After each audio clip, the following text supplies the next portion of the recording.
I'm Andy Marks from the Centre for Western Sydney. We're a little bit deeper into the campaign and Western Sydney is still featuring front and centre. We wanted to look in our second instalment of Western Sydney Decides at three key issues. One of them is around international student caps. This is a big place where international students get a great experience of Australia. I wanted to also talk a little bit about housing and a little bit more about the economy, all issues that will feature when people go into the voting booths of Western Sydney. Stay tuned.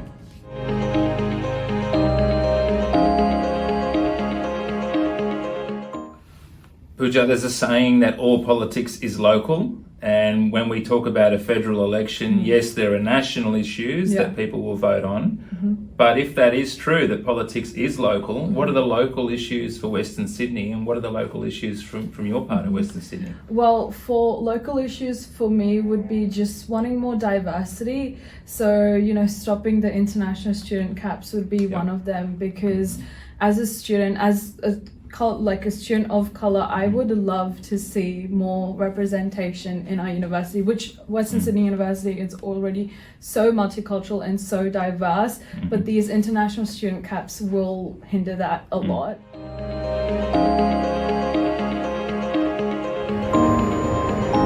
Like all the general public in Australia, international students are also worried what going to happen if new government come to the power, or even what will be the migration policy and the policies for international students, even if this same government stay on power.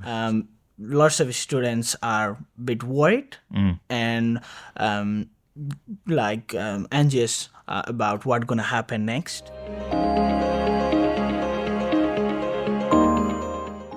Emma, like the rest of Australia, Western Sydney has a growing proportion of people who are renting, but we really don't see a lot from major parties about schemes to help renters, etc., and help them succeed.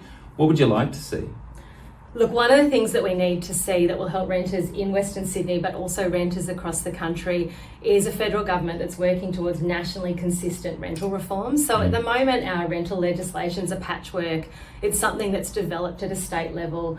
In New South Wales, there's been a lot of work recently. We've had some important reforms come through in the last couple of months. But we're seeing this tick-tocking around the country, and what we really need to see is a commitment from governments across the country to make sure that people everywhere have access to secure, affordable housing, regardless of the tenure that they're living in.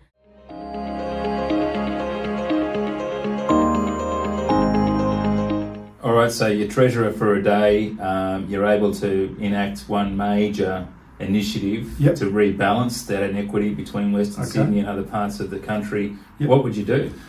Well, aside from totally redistributing income, which I think's not going to happen, I think what I'd do is I'd target the rental sector and particularly energy costs in the rental sector. So, I think there could be one-off, or at least a policy that moves towards providing rental housing with batteries, solar power, these types of things, because landlords at the moment don't have an incentive to install those things that reduce energy prices.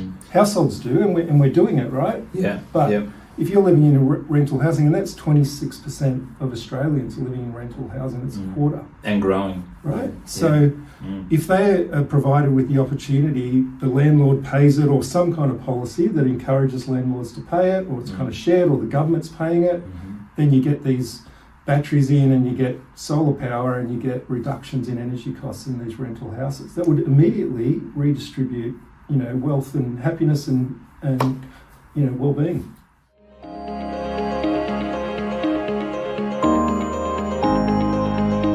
So there you have it, the issues that will matter as we get deeper into the campaign. Stay tuned as we look at more issues closer to the polling day and find out what it is that will make Western Sydney decide.